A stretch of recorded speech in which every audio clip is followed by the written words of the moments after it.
Hey everyone, welcome to the RotoGrinders Morning Grind Podcast. I'm your host, Stevietpfl. It's Monday. It is March 16th. It's 2020. We have 0 basketball games to talk about here on today's slate. I know it's not even funny. Like I tried to make it funny. It's not even funny. It's kind of sad, but we're gonna switch up the podcast a little today. We're gonna have some fun. Like we have some stuff planned for this week. We're gonna do a couple podcasts on esports, a couple podcasts on like MMA. Kevin Roth is going to join us on Friday. We're going to talk how weather impacts like baseball and stuff like that. But today I'm joined by my good buddy Notorious. Derek, we started to do a golf podcast Thursday night for Friday's slate, and as we were starting to record the podcast, we're like 3 minutes in, and we found out they were going to cancel the tournament. So glad to have you back here. It's always good to hang out with you. How are you doing, my friend? Yeah, doing all right. 2020 is definitely not my favorite year so far. But yeah, that golf podcast, I'm glad we weren't too far into it because that just would have been a big, complete waste of time. I did do some content for it, but at this point, just trying to stay busy, trying to stay sane, trying to stay indoors and going from there. It's kind of cool to see a lot of people pivoting to different things, whether it's esports or some of the soccer stuff that's going on, MMA. And I'm going to be spending, the next week or two kind of learning the ropes to those sports. I've always done Roto Academy courses for, the main sports, and now I'm going to be, reading up on how to play the sports that, I haven't ever done before. So I'm excited for it. Just wanted to sweat anything that I can at this point. It just has some fun, man. Like, I've been playing the League of Legends DFS the last few days, and I've gotten really into it. Like, I never thought I would actually come on and say, like, I'm super into it, but I used to play like competitive Counter-Strike. So like esports for me is like, it's fun to me. Like I like video games and stuff. So, getting some esports in with League of Legends has actually kind of been fun. Like I almost fired up the old gaming PC last night and like played some League of Legends. But my 5-month-old was like, "No, you're not doing that, Dad. You gotta go change your poopy diaper instead." So this is gonna sound crazy. Is League of Legends a game or is it just the name of the whole league? No, it's a game. Oh, okay. So I always thought League of Legends was just esports, like a league in esports. It's an actual game? Yeah, it's a game. The cool people call it League. Okay. Yeah, see, I literally know nothing about it. But I did just you buy just went out and bought like a PlayStation, didn't you? We have a Sonic for my little one, and we have a cooking game called Overcooked or something, which me and my wife have been playing. I haven't dipped into the sports yet, but hopefully today. Oh man, you got to get. You'll love NBA, like NBA 2K. Okay. I think you'll like that, and I think you'll like MLB The Show. Yeah, I heard that, and then the golf one, the Golf Club 2019. I haven't played that one. I don't have that one. Heard it's the best golf game, so hopefully it'll keep me entertained. Got pretty much turned into a full-time dad at this point. Yeah, I know the feeling. Like my honey-do list, I've been doing all kinds of stuff that have been needed to be done around the house for a while now. So it's been fun. Like, you have to realize what we're going through and what the country's going through and what the world's going through. And you look back and you're like, all right, I'm getting some extra time with my family. And, I'm learning new things. Like I'm learning all about esports. I played Mexican soccer the other day. Like it's fun. You got to adapt. You got to have some fun with it. I look at it like, here's the silver lining, right? Isn't the silver lining like in June and July, we might have all sports going at the same time? Like that's, me and you are like cringing thinking about that content wise, but like we might have all the sports going on at the same time, here in a few months. So, hey, we just got to be patient. We gotta stay home. You gotta do your part. You gotta, all that stuff. So, but all right, to get off of all this stuff, I messaged you. I was like, hey, are you bored? do you want to come on and, let's talk some stuff. Let's talk some sports. So I know a lot of people know you from the grind down, from your PGA stuff, NBA, all that stuff. Like, let's talk old days DFS. I know you, like we became friends like Star Street and like Draft Street days. Like Draft Street Notorious was like somebody you avoided in the lobby. Like what made you, I know you love sports, but what made you get into DFS in general? Yeah, so I'd always played season-long sports pretty much like everyone else. Was really into it ever since I was a little kid. And then I think it was like 10 or 11 years ago. I checked my RotoGrinders account today and I made it back in 2011. So it's been a long time. But before I even found out about DFS, my friend had been playing on some site that was similar to Monkey Knife Fight. Kind of had like the tiers where you pick, one of four players, see who gets the most fantasy points. The payouts were terrible, but it was a kind of a way to gamble on fantasy sports. So we played that for a while. I eventually found one of those ads from Draft Street. I don't know if you remember, but they always had the girls in the referee outfits in their Yep, I ads. remember those. That sucked me in. And then, I played and I just kept being like, can't believe this is legal. Got my butt handed to me for a few months in NFL and then eventually started picking it up in NBA. But yeah, it's been like 10 years now. It's kind of crazy how far the industry's come. I do miss those old days though, the deposit bonuses and the smaller contests. And it was just a lot easier back then. Nobody had optimizers or projection systems. It was kind of just do your best and go from there. DFS was way different. Like, so my FanDuel account was created in 2009. So I've been playing on FanDuel since 2009. And it is crazy. Even if you look at like 4 or 5 years ago, how much DFS has evolved as a whole, community wise, game selection wise, all that stuff. Like now, like I feel like the biggest edge is still in roster construction, but I don't feel like that's always been the case. Like some of the stuff we know for baseball, people weren't looking at 5 years ago, and you had an edge that way. And like the whole DFS like atmosphere, I guess, has changed so much. I'm sure you've seen that a lot with like PGA over the last few years. It's really blown up. Yeah, it's definitely blown up, especially with the addition of the strokes gain stats. Before we were all just kind of dealing with the same green regulation, fairways hit. Nobody really knew about, course fit or, what type of courses fit certain guys. We were just looking at the the numbers that the sites provided us, how many cuts they made, how many top tens they had, and then kind of going from there. But do you remember the chats that they used to have on the sites? Oh Those my were gosh, do you crazy. remember FanDuel chat? How bad it was. Oh my god. Oh You man, they could were. you could get some really interesting action in those chats though, like head-to-head contests and stuff though. Oh yeah, and you used to be able to send money to each other on the Yep. site, so you would get just that whole chat was just send me 38 cents so I can join this dollar league. Oh Yeah, man. gosh, I remember. Do you remember? I don't know. This might be before your time on FanDuel, but there used to be like it was like an auto draft format, like on FanDuel, where you picked against another guy, and it was like a snake draft type format, and like I remember it. Like I remember taking like Dwight Howard. It was that long ago when he played for the Magic, so like it was a long time ago. I don't remember that. I did do the stake drafts on Draft Street. And yeah, if anybody has any old Draft Street gear, that's gonna be worth some money. I do. I actually I have an used old to. hoodie. I have a hoodie. I don't know if I think it's still hanging up in the closet. Like I have to see what size it is and maybe I'll send it to you. I don't fit in that hoodie anymore. I did miss out on all the fun Star Street days though. I never went to any of the Playboy parties. Yeah, the first Playboy Mansion that I qualified for was Star Street. The second one was FanDuel. It was a ton of fun. It was, it was like the one of the first ones there, so that was a ton of fun. It was just that Star Street was so different. Like they had like a stock market when they first started for like baseball players, and like Oh yeah, I forgot you about remember that. that? Like it's man, like you're bringing back so many memories. You remember Daily Joust, man? Like That was I Dan's jam. that was mine, Dan, and Emacs jam, and JMB. Like, yeah, I remember Daily Joust. Draft Day, I always felt like had the software to be the best like actual website, and never could like get money behind them. So Yeah. they never push it with like contest size either or anything. So, Speaking of old sites, did you ever play on Profanity Sports?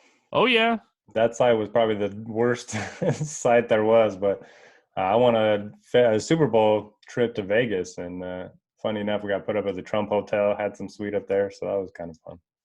no, that's cool. Like I have my own profanity sports like story. Like the night my daughter was born, the day before my daughter was born, the night when we were in the hospital after my ex had been induced, like I won a tournament on there.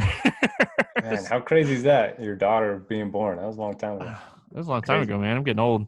I just looked at like you mentioned your RotoGrinders account. I joined RotoGrinders in 2010. Oh, wow. Older than me. That's good.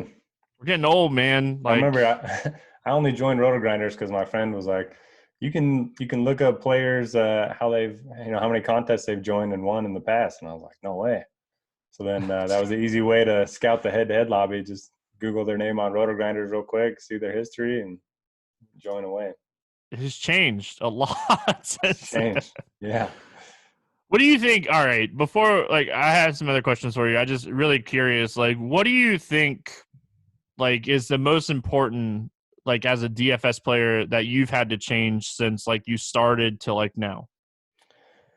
I would just say not thinking that your process is perfect. Anybody that's ever just had one thing work for them without adapting to what's happening in the industry, it just isn't going to work long term. Cash games used to be the cash cow for pretty much all the high stakes guys, and that just isn't the case as much anymore. Everything changes with optimizers and how much access people have to information and predictive analytics and all this stuff. So just being able to adapt, being able to change your strategy. I used to be a guy that would only play cash games. Now I primarily only play single entry 3 max tournaments. So yeah, just being able to adapt, I think, is the biggest thing. Yeah, for me, like I feel like it's the same. Like I used to throw like 20, 30 lineups into big tournaments, and now I just play higher dollar like single Yeah. entry and 3 entry max. Like I think you mentioned in your process, like knowing or just adjusting to your process each and every day. Like I have a routine, but my process as far as research changes every day, it feels like. So Yeah. I feel like building a process and like a routine is definitely important too. Like have a set routine, especially with baseball, like how you approach things. So I think that's definitely something that is interesting. I remember like depositing my first, like I think it was like $300 or $500, $300 or $500, and like getting crushed within like a Yeah. week, Yep. and learning a lot really fast. So, Yeah, and I think just um, admitting that you're not the smartest person in the room is something that's big. Just being able to learn from other players, whether it's touts on RotoGrinders, whatever it may be, or just studying lineups from other top players in the industry and exposures, and how they're constructing their lineups. I think is pretty critical for you being a better DFS player moving forward. yeah, I think the other thing that like people overlook too much or like overthink too much is like changing your lineup right before lock. Like that used to be something that I never would do. I was like, I'm gonna regret this decision. I'm never gonna change this. I like this team, even though this guy is probably a better play. Like that is something that you have to learn very quickly. That your lineup could be something and look completely different 5 minutes before lock, and you have to be okay with that. Yeah, I'm kind of the opposite. As long as I've been playing, I've constantly tinkered with my lineups. I've woken up at 5 a.m. in the morning for golf and changed my lineup 5 minutes before lock. Yeah, we tend to only remember the bad times when we have the bad 2v2 swaps or whatever it may be. But always be ready to adjust your lineups right up to lock, I think. Yeah, like how many times did you switch it and it actually worked out for you? Yeah, Like you don't remember those as much. You just remember the times it burns you because they'll stick with you a little bit more. so. All right, which sport do you feel like you're missing the most right now? Like, or I know you're missing all of them. We're all missing all of them. Like, obviously I'm missing NASCAR. I feel like the most. Baseball a close second. Like I was so ready for baseball to start. Like I had some spring training trips planned. Like I'm obviously missing baseball, but like I'm definitely missing NASCAR. But what about you? What are you missing over there?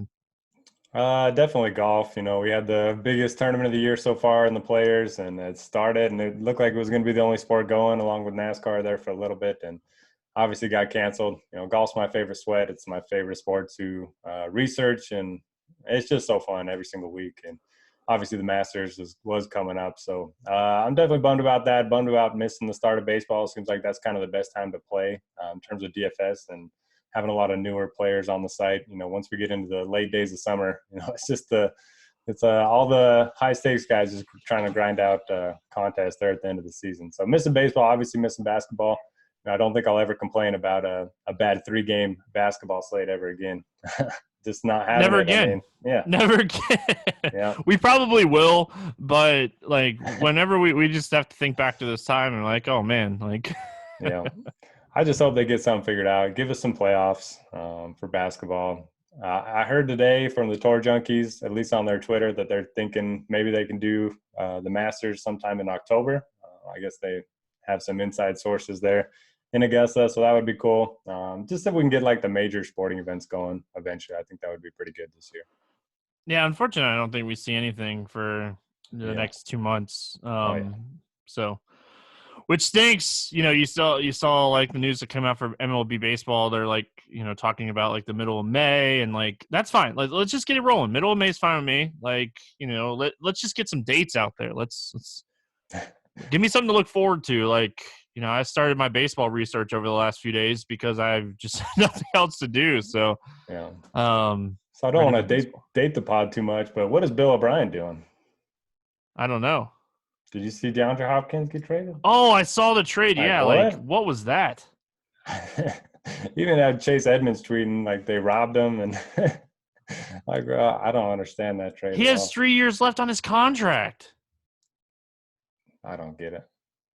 Yeah, it took me for a second to realize what you were talking about with Bill O'Brien. I was like, is he doing something else? Like, did he get fired? He might. He's in the works of doing something else for I was sure. like, did he get fired? Like, what makes any sense out of that? Like, I don't know on that one.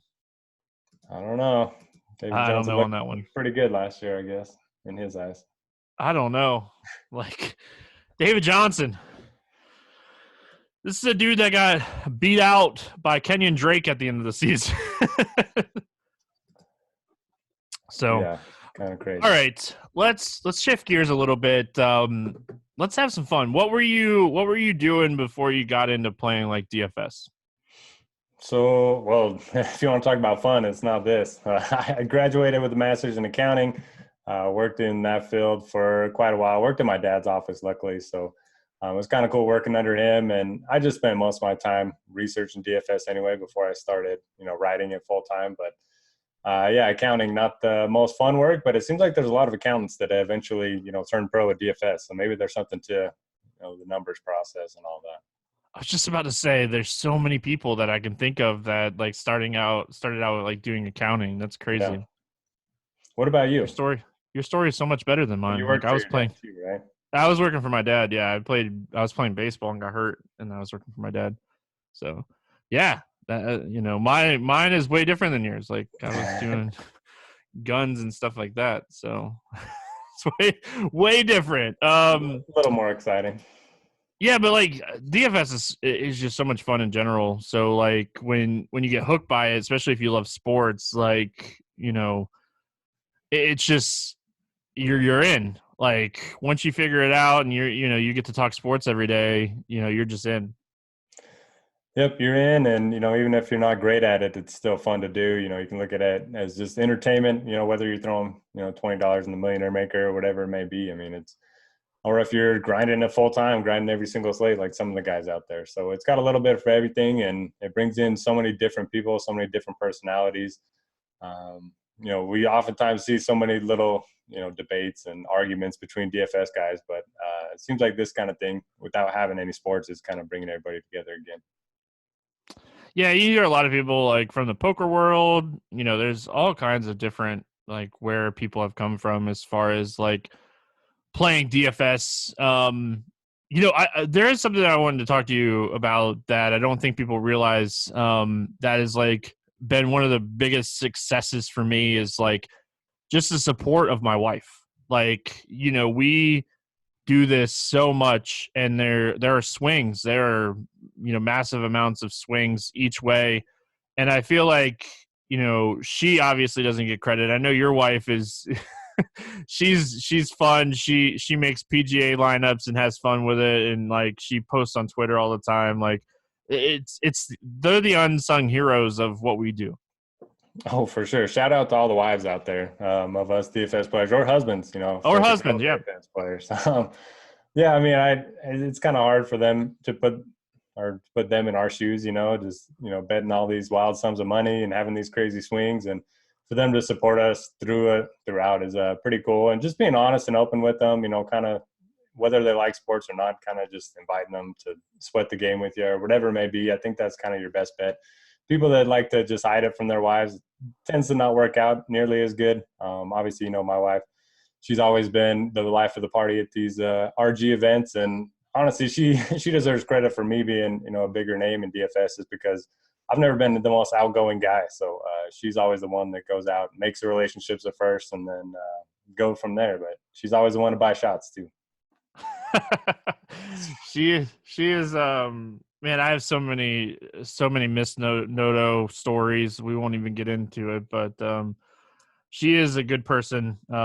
She's funny. Like, I remember, what was it, a couple years ago, we were in Nashville playing NFL Blitz on one of the joystick consoles, and like I remember her and like Kevin Roth, and I think it was Cruising, like karaokeing behind us. Like, sounds about right. I think it was Siege, like singing like Britney Spears or something, like with your wife, like, good times. Our very first trip to Nashville, we went to a karaoke bar, and for some reason I was pretty intoxicated. I said, I'll sing "Getting Jiggy with It" by Will Smith up there if all you guys come up with me. So it was me, my wife, Nick, who used to work for us, and a couple other of the IT guys, and we got it up there. There's video of it somewhere. It used to be on the Grinders live page if you put in the Konami code, but we ended up getting booed off the stage because it was a crunchy bar. Oh man, so many good times. Like, what is your favorite thing about Nashville? I feel like it's gonna be the same as mine, but what's your favorite part of Nashville? Well, food related, it's got to be Hattie B's.